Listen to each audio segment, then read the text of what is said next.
Mapasintabi po sa maselang balitang ito. Kalunos-lunos ang sinapit ng isang dalagita sa Malungon, Sarangani.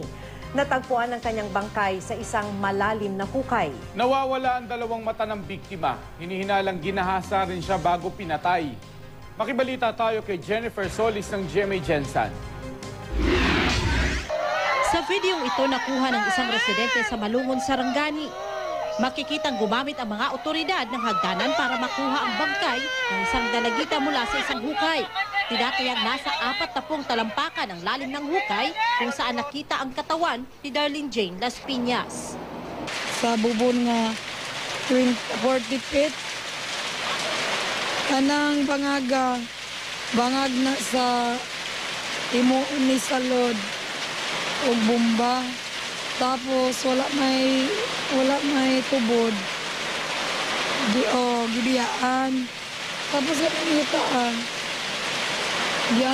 ganang gibaligyan sa salod ng Amerikano. Huwebes ng hapon nang inutusan daw ng ama ang dalagita para bumili sa tindahan. Pero inabot na ng dilim, hindi pa rin ito nakakauwi ng bahay.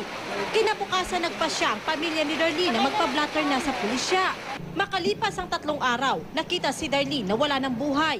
Brutal at karumal-dumal ang sinapit ng biktima. Nawawala ang mga mata nito. Nakababa naman ang suot niyang shorts. Wala pang nakikitang saksi ang pulisya, kaya naman hirap sila sa investigasyon sa krimen.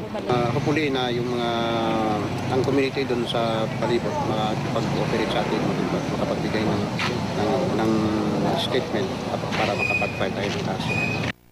Nagdadalamhati ngayon ang Malandag National High School kung saan nag-aaral si Darlene na nasa 3rd year na. Arang mali pa yun, sunod. Arang daw wala ko siya problema. Sige lang pakadlaw sa amon dire. Pinayuhan na rin ng guro ni Darlene ang iba nitong mga estudyante na mag-ingat at huwag nang lumabas ng bahay, lalo na sa gabi. Ganihan na sa klase na ako, giingnan na ako silang in case sa gabi, pag halimbawa dulom na, di na gina sila magwa sa ilabalay, nabasugoon sila silang mama o papa, dapat magpauban sila or pwede pala si papa na lang nila ilapalakpon. Isa sa ilalim sa autopsy ang bangkay ni Darlene. Jennifer Solis, Nagbabalita, Pilipinas.